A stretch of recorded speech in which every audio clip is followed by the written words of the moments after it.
ہمارے پاس توحید کے سوا اور کوئی رنگ ہی نہیں اور کوئی اختیار ہی نہیں. بس حضرت صلی اللہ علیہ وآلہ وسلم نے جس توحید کی طرف بلایا ہے وہ صفات باری تعالیٰ کا ایک دوسرا نام ہے. ان صفات کا نام ہے جو اس کی ساری مخلوق میں اور تمام انسانوں میں بنیادی طور پر پائی جاتی ہیں. ان صفات کے نام پر آپ دنیا کو اکٹھا کر سکتے ہیں. ان صفات سے ہٹ کر آپ دنیا کو اکٹھا نہیں کر سکتے. اور ان صفات کو اپنانا ہی در حقیقت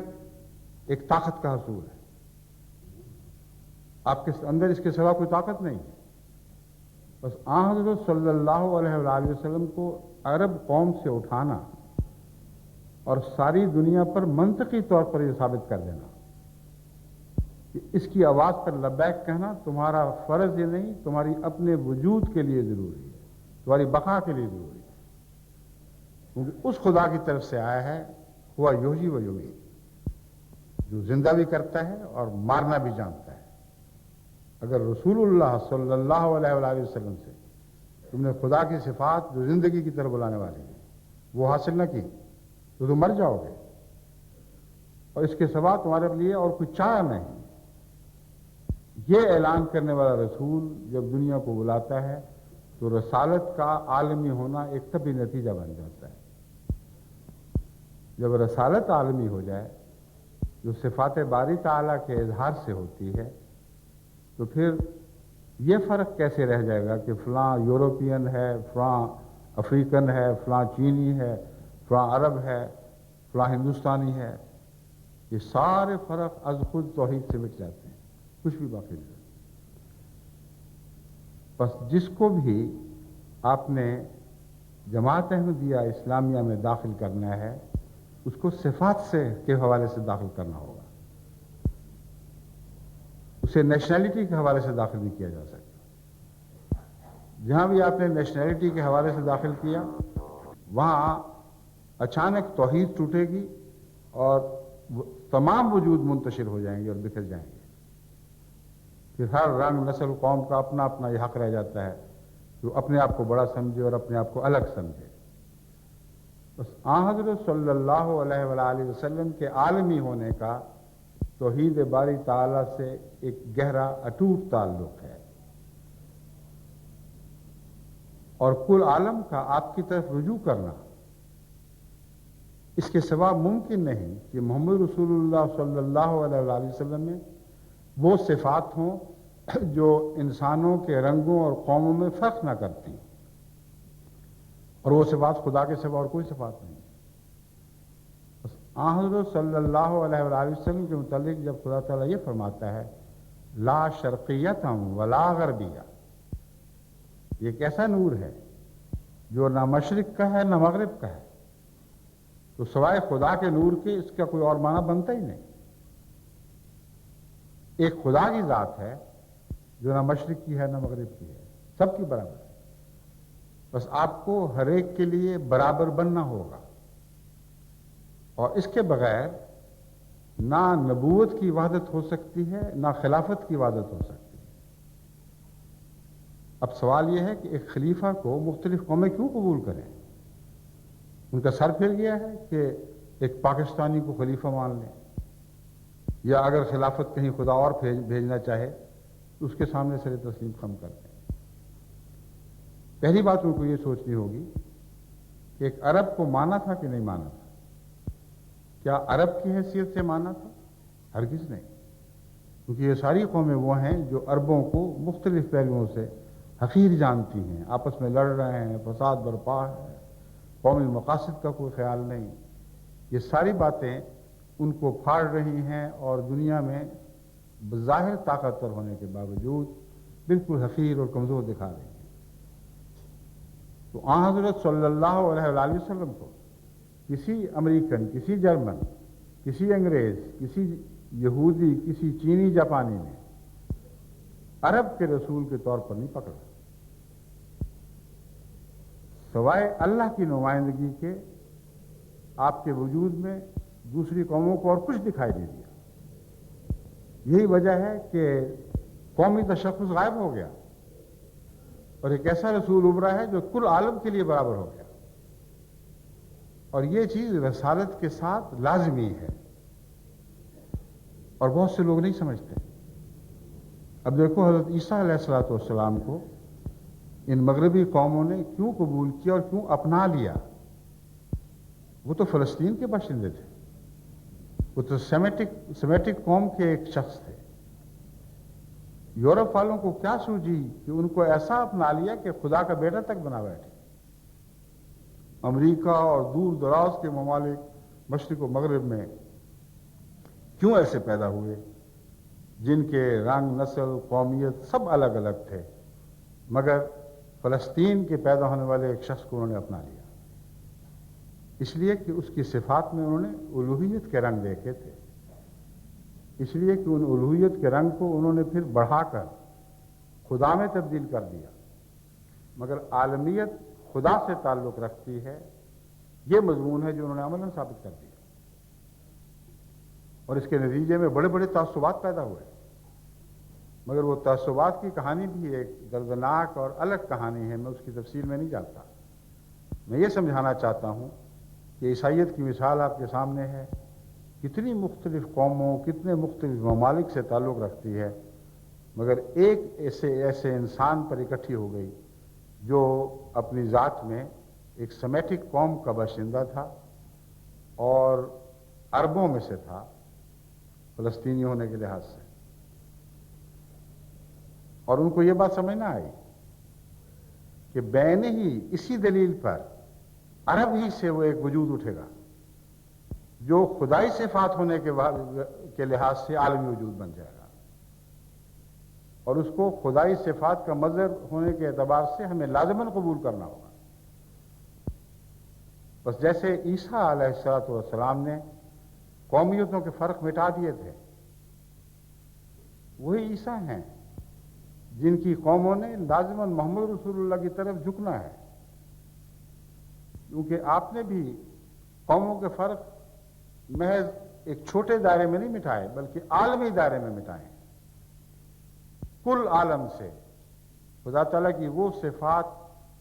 خدا تعالیٰ کی ان صفات کی جلوہ گری کے ذریعے جو عالمی صفات ہیں۔ ہاں، حضرت صلی اللہ علیہ وآلہ وسلم نے قومیت و رنگ مٹا دیا، اس قوموں کا تفرقہ مٹانا لازم ہے، مگر توحید کے ذریعے، وحدت الہی کے ذریعے۔ اس کو چھوڑ کر آپ قومی تفرقہ مٹانے کی کوشش کریں، آپ سر ٹکرا لیں، اپنے وجود کو پارا پارا کر لیں گے، مگر قومی تعصب کبھی مٹائے نہیں جا سکے۔ ایک زبان ہی کو دیکھ لیجیے، جب پاکستان کا وجود ابھی بننے والا تھا، حضرت مسلم موعود رضی اللہ تعالیٰ عنہ نے یہ اعلان کیا اور بعد میں پاکستانی سربراہوں کو بات سمجھائی۔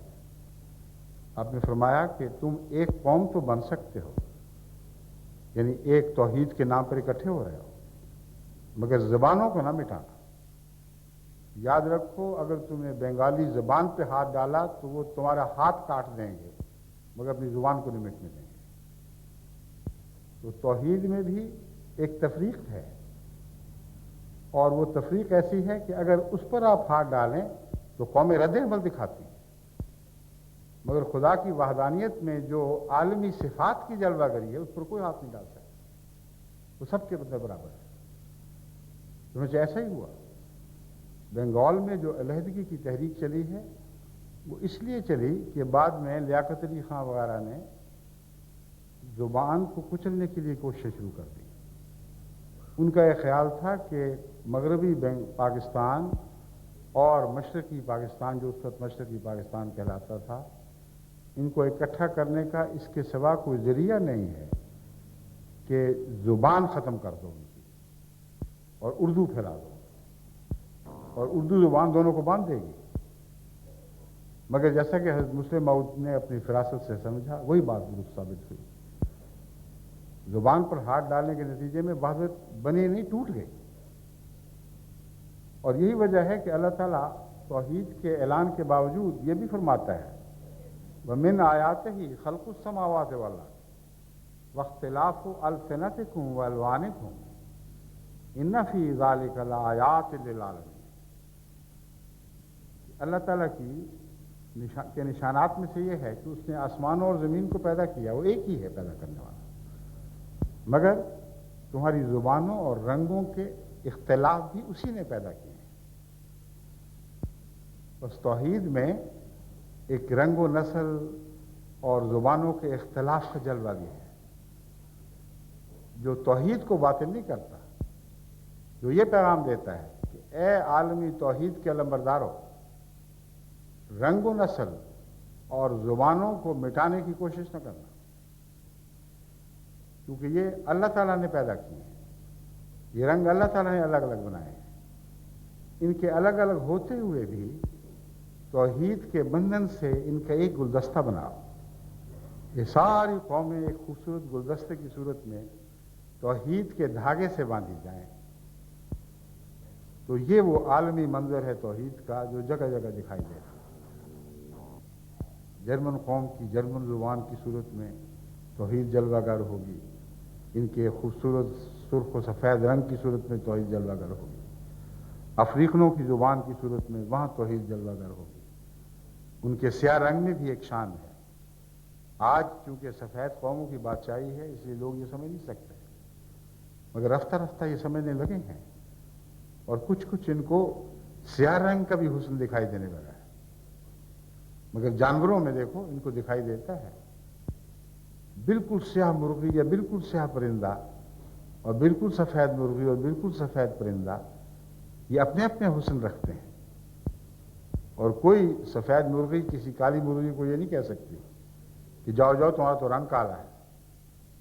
وہ آگے سے برابر طور پر یہ کہہ سکتی جاؤ جاؤ تمہارا تو رنگ ہی کوئی نہیں، چٹی سفید کچھ بھی نہیں تمہارے اندر۔ تو اللہ تعالیٰ نے قرآن کریم میں جہاں توحید باری کا اعلان کروایا محمد صلی اللہ علیہ وسلم سے، وہاں یہ اعلان بھی ساتھ کروایا کہ تو کہہ دے کہ رنگ اور زبانوں کے فرق یہ میرے اللہ نے پیدا کیے، خبردار ہے جو تم نے ان پر ہاتھ ڈالا، سفید فاموں کو سفید فام رہنے دو، خوشی سے تم سے تعلق زوجیت قائم کرتے ہیں تو کریں، نہیں تو نہ کریں، ان کی زبانوں کو بھی نہیں چھیڑنا، ہر ایک کی زبان کا احترام کرو، اس کی عزت کرو، لیکن اس کے باوجود ان کو بتاؤ کہ یہ خدا ہی کی شان ہے توحید باری تعالیٰ کی کہ وہ اس طرح مختلف رنگوں میں جلوہ گر ہوئی ہے، اور مختلف رنگ صفات کے جب ایک جگہ اکٹھے ہوتے ہیں تو پھر وہ صفات ابھرتی ہیں جو الہی صفات لا شرقیتم ولا غربیتم کی صفات ہے۔ حضرت صلی اللہ علیہ وآلہ وسلم کی ذات میں ایک نبی ہونا اور کل عالم کا اکٹھا ہونا، دیکھو قرآن کریم نے کس کس طریق سے سمجھایا، اس کے سارے پہلو آپ کو روشن کر دیے، لیکن یاد رکھیں صفات کے صفات یعنی خدا کی صفات کے صفات جن کا رنگ الگ الگ نہیں، خدا کی صفات کے سوا جن کی زبان الگ الگ نہیں، وہ ایک ہی رنگ اور ایک ہی زبان رکھتی ہیں۔ ساری دنیا کو آپ مختلف زبانیں بولنے والوں کو، مختلف رنگوں کے لوگوں کو آپ ایک ہاتھ پہ اکٹھا نہیں کر سکتے۔ بس یہ صفات ہیں کیا؟ جیسا کہ میں نے بیان کیا تھا، خلافت کو آپ دیکھیں، یہ سب دنیا کی خلافت ہو ہی نہیں سکتی اگر کسی ایک قوم سے تعلق رکھتی، لیکن جو حضرت محمد مصطفیٰ صلی اللہ علیہ وآلہ وسلم کا خلیفہ یا آپ کے خلیفہ کا خلیفہ ہو، اس کے اندر خدا تعالیٰ کی وہ صفات ضرور جلوہ گر ہوتی ہیں، جس کے نتیجے میں رنگ و نسل کو اپنی جگہ دیکھتا ہے، مگر بری غیر کی نظر سے نہیں دیکھتا، اپنی نظر سے دیکھتا ہے۔ جیسے خدا کالے کو اپنا سمجھ کے دیکھتا ہے، جیسے خدا جرمن بولنے والے کو اور انگریزی بولنے والے کو اور اسپینش بولنے والوں کو اپنا سمجھ کے دیکھ رہا اور سن رہا ہوتا ہے، اسی طرح خلیفہ وقت کو خدا تعالیٰ وہ الہی صفات عطا فرماتا ہے جو کل عالم کو ایک ہی رنگ میں دیکھنے لگتی ہے۔ اگر یہ نہ ہو تو خلافت کا وجود مٹ جائے گا، اس کی کوئی حیثیت باقی نہیں رہے گی۔ یہی وجہ ہے کہ جب میں افریقہ گیا تھا تو ان لوگوں کو میں نے یہ بات سمجھائی، میں نے کہا دیکھو میں جب تم لوگوں سے ملتا ہوں تو خدا گواہ ہے، ایک ذرہ بھر بھی مجھے تمہارے رنگ اور اپنے رنگ کا کوئی فرق دکھائی نہیں دیتا، تمہاری زبان اور اپنی زبان کا کوئی فرق سجھائی ہی نہیں دیتا میرے ذہن میں، تو اس کا تصور بھی نہیں آتا کہ ہم الگ الگ ہیں۔ حضرت صلی اللہ علیہ وآلہ وسلم کے ذریعے صفات باری تعالیٰ میں ہم اکٹھے ہوئے ہیں، تو اس پہلو سے تمہارا وطن بھی میرا وطن ہے، لیکن میں تم سے اس وطن کا حق کوئی نہیں مانگتا۔ یہ ویسا ہی مضمون ہے جسے حضرت صلی اللہ علیہ وآلہ وسلم نے فرمایا کہ دیکھو میں تم سب کی خدمت کرتا ہوں مگر تم سے اجرت کوئی نہیں چاہتا۔ بس میں نے کہا تم جہاں تک تمہارے حقوق کا تعلق ہے میں ان حقوق کو اسی طرح ادا کروں گا جیسے میں آپ کے ملک کا، آپ کی قوم کا باشندہ ہوں۔ جہاں تک آپ کی قوم سے میری توقعات کا تعلق ہے اس کے سوا میری کوئی توقع نہیں کہ آپ ان صفات میں مجھ سے تعاون کریں جو الہی صفات ہیں، جو عالمی صفات ہیں، ان میں مذہب کی اور قوم نہ ان میں قوم کی اور جغرافیہ کی کوئی تفریق نہیں ہے۔ اور اس پیغام کو افریقہ نے سمجھا اور بڑے جوش کے ساتھ اور بڑے بڑے ولولوں کے ساتھ انہوں نے جواباً کہا ہاں ہم یقین کرتے ہیں اب ہم ہی میں سے ایک ہیں، اب ہم سے جدا الگ وجود نہیں۔ اور یہ وہ ایک شخصیت ہے جو بنانے سے نہیں بنا کرتی، یہ اندر سے اٹھتی ہے، اس کا تعلق اللہ تعالیٰ کی ذات سے ہے۔ اگر آپ اللہ کے وفادار بنیں گے تو لازم ہے کہ آپ کے اندر یہ شخصیت پیدا ہو۔ بس حضرت صلی اللہ علیہ وآلہ وسلم کی عالمیت آپ کی کامل غلامی کے نتیجے میں خلفاء کو بھی عطا ہوتی ہے، اور اسی حد تک جب تک وہ اپنی صفات کو محمد رسول اللہ صلی اللہ علیہ وآلہ وسلم کے رنگ عطا کرتے ہیں۔ چنانچہ اللہ تعالیٰ فرماتا ہے، اعلان کر دے وَاتَّبِعُوهُ لَعَلَّكُمْ تَهْتَدُونَ، اے خدا کے بندو اس کی یعنی محمد رسول اللہ کی اطاعت کرو، وہی ہے جو تمہیں خدا واحد و یگانہ کی طرف لے جائے گا، وہی ہے جس کی صفات تمہیں خدا کی صفات سے ملا دیں گی اگر تم اس کی اطاعت کرو گے، جو جیسے آپ فرماتے ہیں یہ رسول عالمی ہے، اے اس کے غلاموں تم بھی عالمی بن جاؤ۔ یہ وہ عالمی صفات ہیں جن کو اپنائے بغیر دنیا کو کوئی عالمی پیغام نہیں دیا جا سکتا۔ اسی لیے میں مسلسل زور لگا رہا ہوں، بار بار آپ کو سمجھا رہا ہوں کہ خدا تعالیٰ کے لیے، خدا کی خاطر اور اپنے وجود کی خاطر، بنی نوع انسان کی خاطر اپنے آپ کو کسی قومی شخصیت کے ساتھ نہ ابھاریں بلکہ توحید کی شخصیت کے ساتھ ابھاریں۔ آپ کی ذات میں دنیا کو خدا دکھائی دینے لگے، دنیا دیکھے کہ آپ رحمان ہیں، رحیم ہیں، کریم ہیں، حوصلہ رکھتے ہیں نیچے اترنے کا، غریبوں کی بات کا، کمزوروں کی بات سننے کا حوصلہ رکھتے ہیں، گناہگاروں سے بھی تعلق رکھتے ہیں، صرف اپنی بڑائی اور نیکی میں مگن نہیں ہیں، اور سب کی خیر چاہتے ہیں۔ جب آپ رحمان بن کے برستے ہیں تو ہر چیز پر برابر اپنا فیض جاری کرتے ہیں، جلد و پیش سب آپ سے فیض اٹھاتے ہیں۔ اس وجود کے طور پر آپ ابھریں گے تو ناممکن ہے کہ دنیا کی کوئی قوم آپ کو ٹھکرا سکے، کیونکہ آپ کے اندر حضرت صلی اللہ علیہ وآلہ وسلم کے حوالے سے رحمانیت کی صفات جلوہ گر ہوں۔ اس پہلو سے میں نے دو تحریکیں آپ کے سامنے خصوصیت سے رکھی تھیں، ایک یہ کہ کل عالم کو ایک کرنے کے لیے اپنے اپنے ملک میں وحدانیت کے مناظر پیش کریں۔ اب جرمنی اس کے لیے ایک بہترین سرزمین ہے۔ جرمن قوم کو وحدانیت میں اکٹھا کرنا اور ایک وحدانیت میں پرونا یہ ایک بہت بڑا کام ہے، کیونکہ جرمن قوم کے ذریعے پھر آگے دنیا میں وحدانیت کے پیغام کو عام کرنا نسبتاً زیادہ آسان ہو جائے گا، لیکن ہوگا یہ تبھی اگر آپ اپنے آپ کو رحمان خدا کے نمائندے کے طور پر پیش کریں، محمد رسول اللہ کی عالمی صفات کے حوالے سے پیش کریں۔ آپ میں وہ پاکستانی نہ دیکھیں، آپ میں وہ بنگالی نہ دیکھیں، آپ نے عرب نہ دیکھیں، آپ میں کوئی افریقہ نہ دیکھیں، ایک ایسا انسانی وجود دیکھیں جس میں اللہ تعالیٰ کی صفات جلوہ گر ہے، تو پھر وہ پاگل تو نہیں کہ اپنے وجود کو الگ سمجھے؟ وہ خدا سے ملے بغیر وہ زندہ رہ ہی نہیں سکتے، خدا کے ہوئے بغیر ان کو وجود کا تشخص ہی کوئی نہیں ملتا، وہ مردہ چیز ہے۔ بس یہی وہ وجہ ہے جو میں نے اس آیت کے حوالے سے آپ کو سائنسدانوں کی زبان میں آپ بعض ایسی باتیں سمجھائیں جن کا تعلق صفات باری تعالیٰ اور وجود سے ہے۔ آپ اگر صفات باری تعالیٰ کو اپنا لیں گے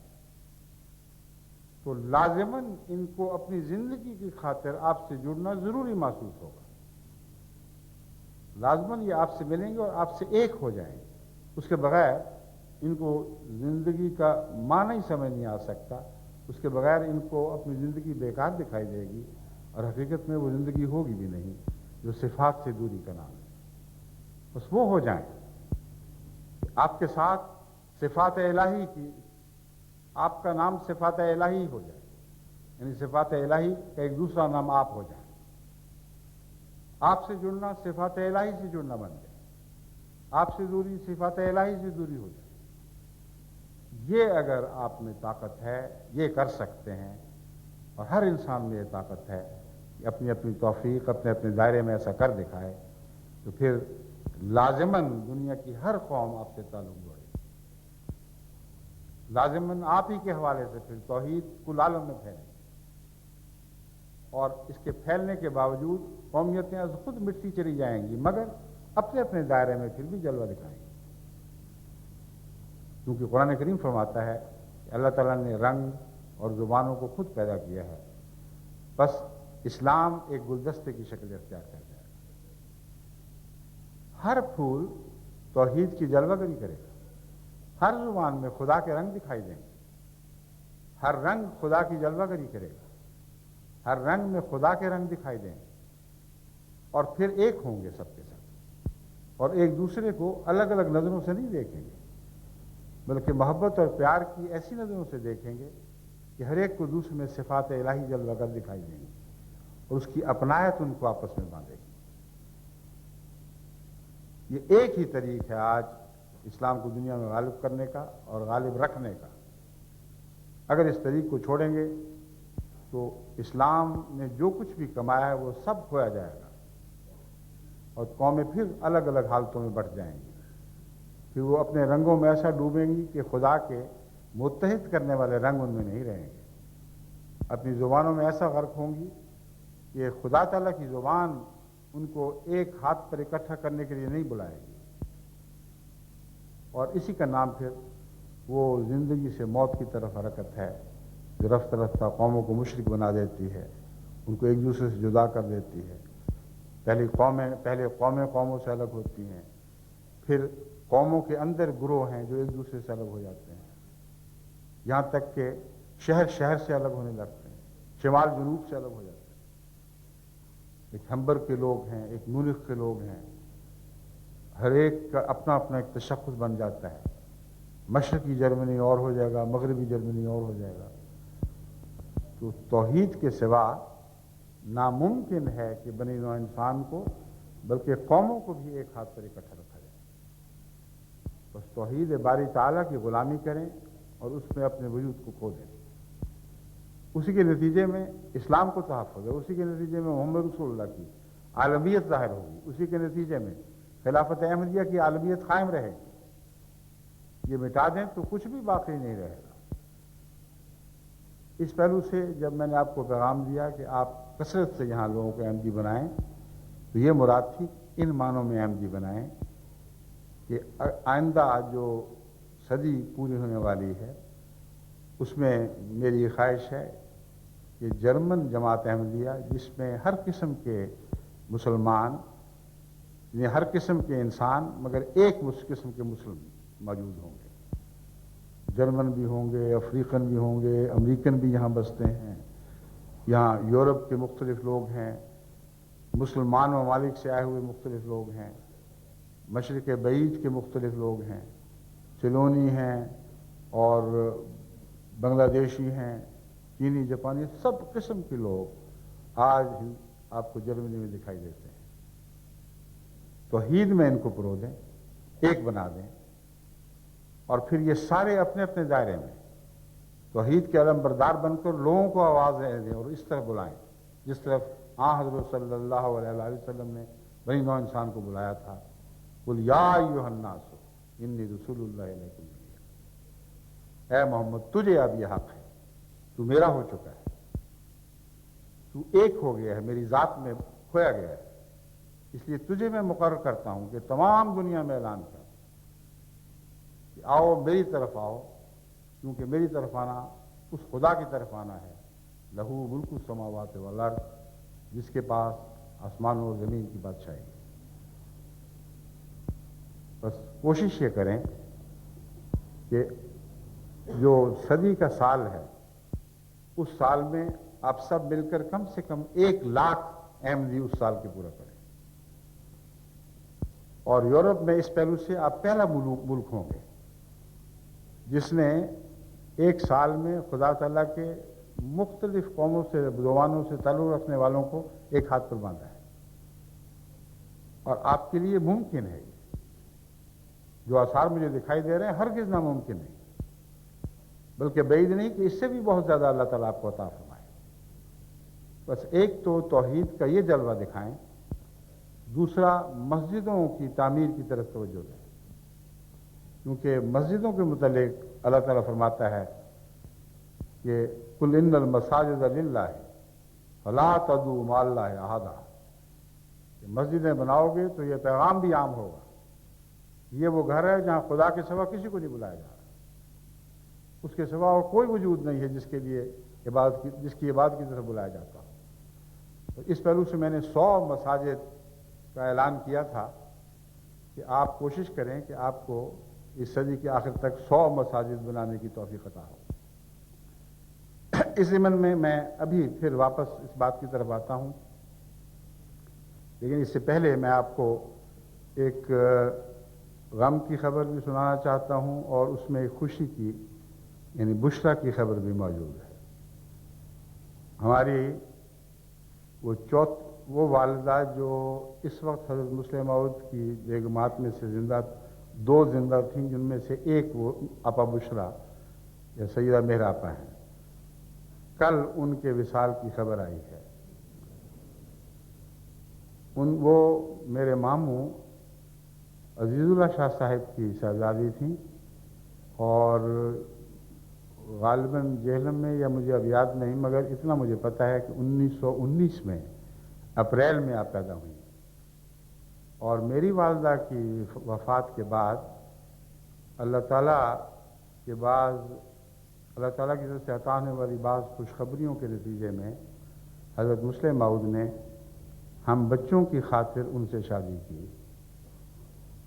یعنی میں اور میری 3 بہنیں تھیں،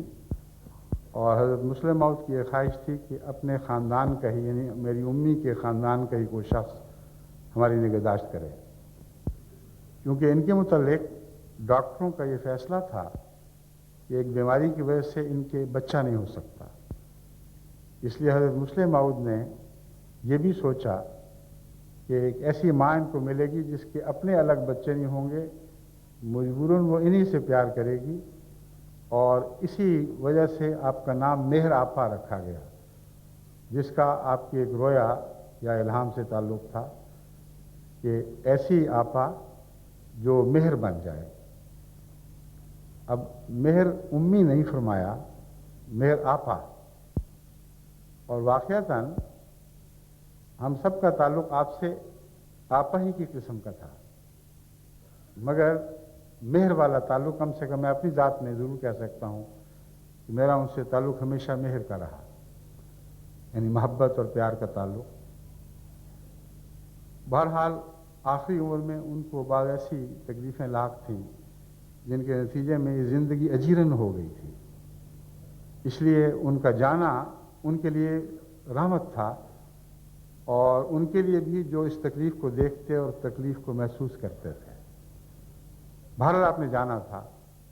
78 سال کی عمر میں اللہ تعالیٰ نے آپ کو واپس بلایا۔ ان کے متعلق آج جو میں اعلان کر رہا ہوں اس کا اس مضمون سے تعلق ہے جو میں ابھی آپ کے سامنے بیان کر چکا ہوں۔ سیدہ مہراپا مختلف وقتوں میں مختلف وصیتیں کرتی رہیں، کیونکہ اپنی کوئی اولاد نہیں تھی، اس لیے ان کی نظر اپنے بھائیوں پر، بہنوں پر اور ان بچوں پر پڑتی رہی جو ان کے گھر میں پلتے تھے۔ اپنی جائیداد کا سارا انتظام انہوں نے میرے سپرد کر دیا تھا،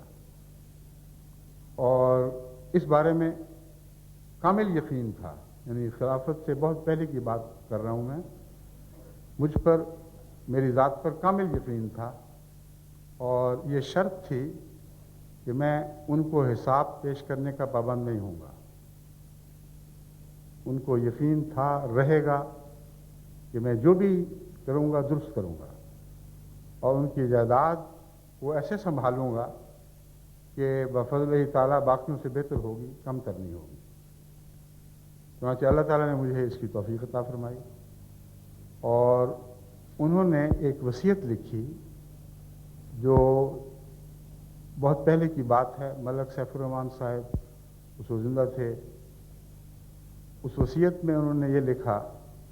کہ میں اپنی جائیداد کو 5 حصوں میں تقسیم کرنا چاہتی ہوں۔ ایک حصہ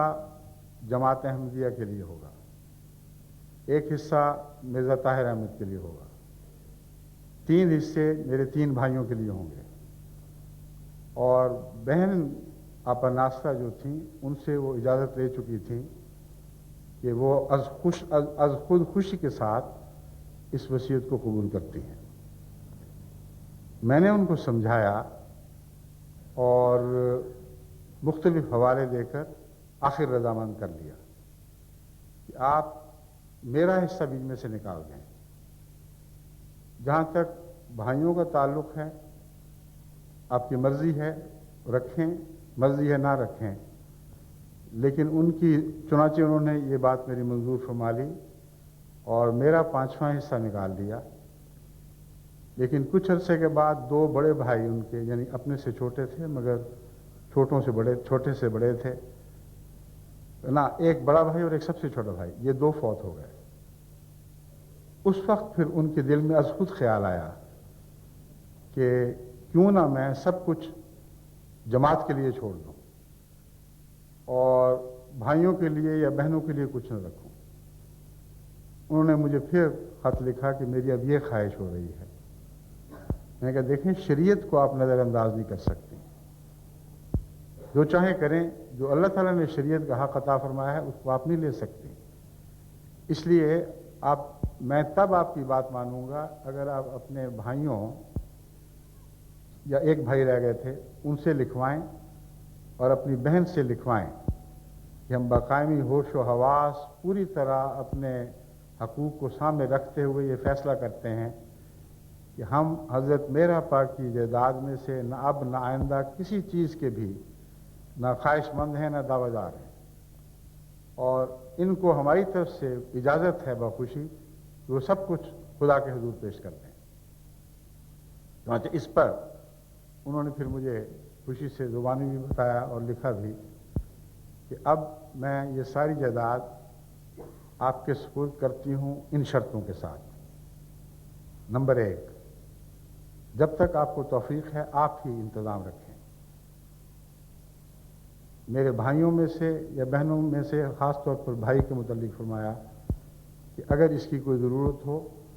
تو آپ کو حق ہے کہ اس جائیداد میں سے جو میں جماعت کے سپرد کر رہی ہوں ان کو دے دیں، اور میری ضرورتیں جب تک میں زندہ ہوں اسے پوری کر دیں۔ اس کے سوا مجھے اس میں کوئی دلچسپی نہیں۔ دوسری بات انہوں نے یہ کہی کہ میری طرف سے آپ کو اختیار ہے کہ اپنی ضرورت پڑے اور کوئی قرض لینا ہو میرے حساب میں سے تو مجھے لکھنے کی، اجازت لینے کی بھی کوئی ضرورت نہیں، آپ پر مجھے کامل اعتماد ہے، جو چاہیں لیں، جب چاہیں واپس کریں۔ اس حیثیت سے میں نے ان کی جائیداد کا انتظام سنبھال لیا، اور وفات کے وقت تک جو بھی ان کی وصیت کا حساب تھا، یعنی اس کے علاوہ جو وصیت تھی صدر انجمن کے حق میں، وہ دے دی گئی۔ اب جو بقیہ جائیداد ہے وہ انہی شرطوں کے ساتھ میرے قبضے میں، یعنی اللہ تعالیٰ نے مجھے امین بنایا ہے، میرے سپرد ہے،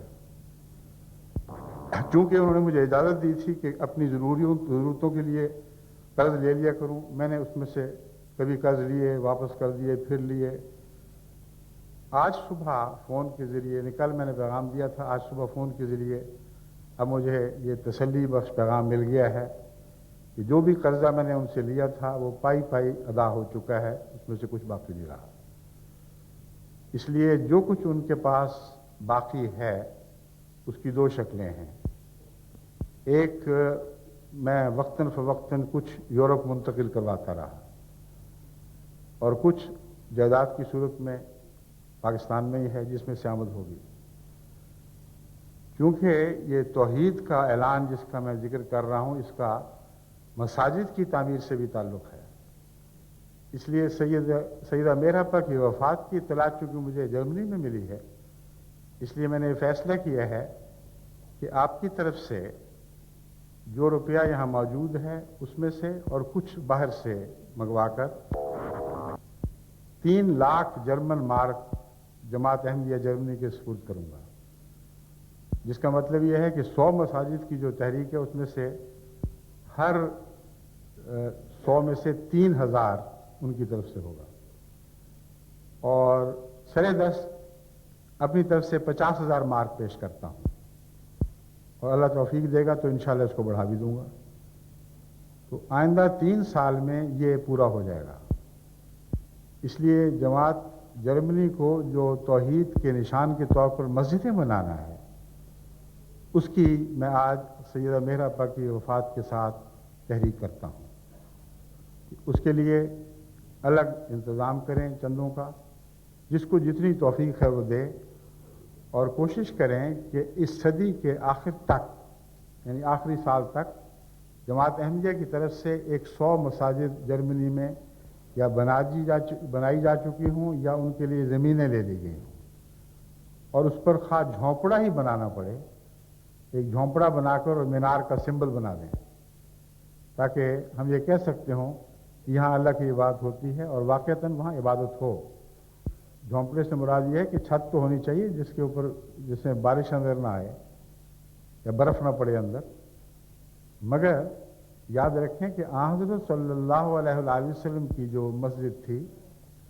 اس مسجد کا یہ حال تھا کہ بعض دفعہ بارش ہوتی تھی تو چھت میں سے پانی نہیں بلکہ کیچڑ بھی اترا کرتا تھا، اور نیچے مسجد کچی ہونے کی وجہ سے سجدہ کرتے وقت لوگوں کی پیشانیوں پر کیچڑ لگ جایا کرتا تھا. وہ اسی حالت میں وہ مسجد تھی جو دنیا کی سب مساجد میں سب سے اوپر کی ہے، محمد رسول اللہ کی مسجد. تو اس طرح آغاز کریں، یعنی اس رسول کی سنت پر چلتے ہوئے آغاز کریں جس رسول کی سنت پر آپ نے دنیا کو اکٹھے کرنا ہے، اور جس کی سنت پر چلتے ہوئے آپ نے اللہ کے گھر بنانے ہیں صرف اللہ کی خاطر. بس خدا کرے کہ آپ کو یہ توفیق ملے کہ صدی کے آخر پر ہم یہ اعلان کر سکیں کہ جماعت جرمنی کو توحید کے 2 تقاضے پورے کرنے کی توفیق ملی ہے. ایک یہ کہ 1 لاکھ احمدی یورپ میں توحید کے علمبردار اس آخری سال میں ہم نے بنائے ہیں، اور ایک یہ کہ خدا تعالیٰ کے نام پر اسی کی خاطر 100 مساجد کی ہم نے تعمیر کر دی ہے. اور اس میں جیسا کہ میں نے عرض کیا ہے سیدہ بشرا بیگم میرحبا کا ایک مستقل حصہ ہوگا. وہ ہر مسجد میں ان کی طرف سے کچھ نہ کچھ ہوگا، اور میں بھی اللہ تعالیٰ کے فضل سے آپ کے ساتھ شامل ہو جاؤں گا. تو اللہ کرے کہ ہمیں یہ توفیق عطا ہو. آپ میں سے بہت سے ہیں، میں جانتا ہوں، جن میں غریب بھی ہیں، امیر بھی ہیں، مگر جماعت جرمنی میں جو مالی قربانی کی روح پیدا ہو چکی ہے وہ عظیم الشان ہے. اور اس قربانی کی روح کے ساتھ مجھے یقین ہے کہ اللہ تعالیٰ آپ کو اکیلا نہیں چھوڑے گا. اپنی توفیق سے بڑھ کر وعدے نہ کریں. یاد رکھیں کہ توفیق سے بڑھ کر وعدہ کرنا مومن کو زیب نہیں دیتا، لیکن توفیق بڑھنے کی دعائیں کرتے رہیں. اتنا وعدہ کریں جس کی توفیق ہو، اس کو پورا کریں، اور پھر اور توفیق بڑھنے کی دعا کریں، پھر اللہ اور عطا کرے گا۔ اور یہ میرا تجربہ ہے زندگی کا کہ ہمیشہ اسی طرح ہوتا ہے، اپنی توفیق کے مطابق دیانتداری سے، اخلاص کے ساتھ اپنا حساب کرتے ہوئے، یہ دیکھتے ہوئے کہ کہاں سے رقم لینی ہے، پھر وعدہ کریں، تاکہ وعدہ جو ہے محض فرضی وعدہ نہ ہو۔ بعض لوگ سمجھتے ہیں کہ اخلاص کا مطلب یہ ہے کہ فرضی وعدہ کر لو اور ہاتھ پلے کچھ ہوتا نہیں، لاکھ لاکھ 10 لاکھ کے وعدے کر بیٹھتے ہیں اور پہلے پورے نہیں ہوئے تو اگلے پھر کر بیٹھتے ہیں۔ چنانچہ میں نے جماعت کو، یعنی نظام جماعت کو یہ نصیحت کی ہے کہ آئندہ سے ایسے لوگوں کا کوئی وعدہ بھی قبول نہیں کیا جائے گا۔ اللہ تعالیٰ سے کھیل نہیں کی جا سکتی، اخلاص کی بھی کھیل نہیں کی جا سکتی۔ جو کچھ خدا کے حضور پیش کرنا ہے وہ کریں جو کرنا ہے، اور اگر زیادہ ہے تو جب توفیق ہوگی اس کو زیادہ بھی دے دیں، مگر جو وعدہ کیا اس سے کم نہیں ہونے دینا، سوائے ایسے اتفاقی حادثات کے جس میں انسان مجبور ہو جاتا ہے، اور اللہ بہتر جانتا ہے کہ ایسے لوگوں کے کیا حالات ہیں۔ بس آپ سب کو میری عمومی نصیحت یہی ہے، اور باقی دنیا کو بھی میں آپ کے حوالے سے نصیحت کر رہا ہوں کہ ہم اللہ کی قوم ہیں، توحید کے غلام ہیں۔ ہم نے جو 100 سالہ جشن منانا ہے وہ دنیا کی طرف نہیں منانا، یہ بینڈ باجوں کے ساتھ اور آتش بازیوں کے ساتھ ایک صدی کے ختم ہونے اور دوسری کے شروع ہونے کا اعلان کر رہے ہیں۔ ہم تو توحید کے پجاری ہیں، ایک صدی سے سر جھکاتے ہوئے خدا کے حضور گریہ وزاری کرتے ہوئے اگلی صدی میں داخل ہوں گے،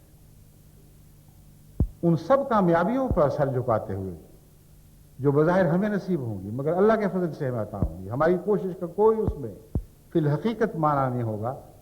کیونکہ ہماری کوششیں بھی اللہ ہی کی توفیق سے۔ بس جس طرح حضرت محمد رسول اللہ صلی اللہ علیہ وسلم فتح مکہ کے وقت مکے میں داخل ہوئے تھے، اے عالمگیر جماعت غور سے سن کہ ہم نے اس طرح یہ صدی منانی ہے، اس طرح اس صدی میں داخل ہونا ہے۔ فتح مکہ جو تمام فتوحات کی ماں تھی، حضرت صلی اللہ علیہ وسلم اس حال میں داخل ہوئے کہ روتے روتے آپ کا سر کجاوے سے لگ گیا، کجاوے پہ سجدہ کر کے آنسو بہا رہے تھے۔ دنیا کا سب سے بڑا فاتح اس طرح سب سے عظیم فتح منا رہا تھا کہ خدا کے حضور اس کی روح بھی سجدہ ریز تھی، آپ کی جان، آپ کی زبان، آپ کا کلام، آپ کا سر، سب کچھ خدا کے حضور سجدہ کر رہا ہے۔ ایسے آنسوؤں کے ساتھ اس طرح سر جھکاتے ہوئے آپ نے داخل ہونا ہے کہ ساری دنیا کو عظیم فتوحات دکھائی دے رہی۔ جماعت احمدیہ نے بارہا جگہ جگہ جس طرح خدا تعالیٰ کے حضور پیدا کرنے والے مواحدوں کی جماعتیں پیدا کر دی، کثرت کے ساتھ دنیا کی ہر قوم میں سے، دنیا کے ہر رنگ میں سے اور ہر زبان میں سے ہمیں اگلی صدی سے پہلے ایسی قومیں تیار کرنی ہیں جو مواحدین کی قومیں ہوں، جو توحید باری تعالیٰ کے سوا کسی اور کا سامنے سر نہ جھکائیں گے۔ دنیا کی نظر میں ایک عظیم الشان کارنامہ ہوگا، اتنی مساجد بنائیں گے کہ سارے دنیا کے مسلمانوں کو مل کر بھی اس دور میں اتنی مساجد کی توفیق نہ ملی، اور داخل اس طرح ہوں گے جس طرح ہمارے آقا اور مولا محمد رسول اللہ فتح مکہ کے بعد داخل ہوئے تھے۔ اور یہی توحید کا سب سے اعلیٰ خوبصورت منظر ہے، سر جھکاتے ہوئے، روتے ہوئے، خدا کے حضور یہ اقرار کرتے ہوئے کہ اے ہمارے رب، ہم میں تو کچھ بھی نہیں ہے، جو کچھ ہے تیری توفیق ہی سے عطا ہوا ہے۔ یہ ہماری صدی کا جشن ہے جو ہم نے منانا ہے۔ اللہ تعالی ہمیں اس کی توفیق عطا فرمائے۔ بس سیدہ بیرپا کی وصال نے ایک نئی بات بھی آپ کے اندر پیدا کر دی ہے جماعت جرمنی میں۔ یہ سارے خیالات میرے دل میں اس وصال کے ساتھ ہی اٹھنے شروع ہوئے اور اس طرح پائے تکمیل کو پہنچے۔ اللہ تعالی ہمیں ہر وفات کو زندہ کرنے کی توفیق بخشے، جو بھی ہم میں سے برے صفات باری تعالیٰ کو پیچھے روایات کی صورت میں زندہ چھوڑتا چلا جائے۔ خدا کرے کہ ایسا ہی ہو۔ اب میں اس کے ساتھ آپ سے اجازت چاہتا ہوں، اور خدامت احمدیہ کے باقی پروگرام اور انتظامات ہیں، اب وہ خطبے کے بعد وہ شروع ہو جائیں گے، اور آپ کو علم ہے کہ وہ کیا ہیں۔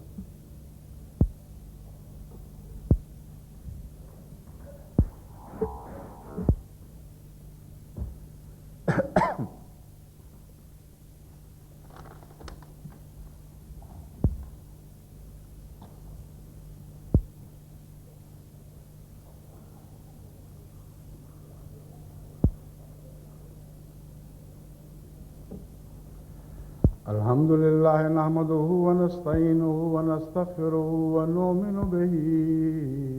ونتوكل عليه ونعوذ بالله من شرور أنفسنا ومن سيئات أعمالنا من يهده الله فلا مضل له ومن يضلله فلا هادي له ونشهد أن لا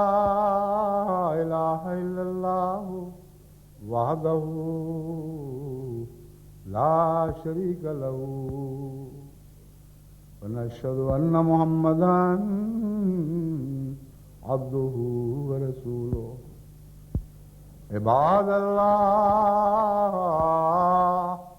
رحمكم الله إن الله يأمر بالعدل والإحسان وإيتاء ذي القربى وينهى عن الفحشاء والمنكر والبغي يعظكم لعلكم تذكرون اذكروا الله يذكركم وادعوه يستجب لكم ولذكر الله أكبر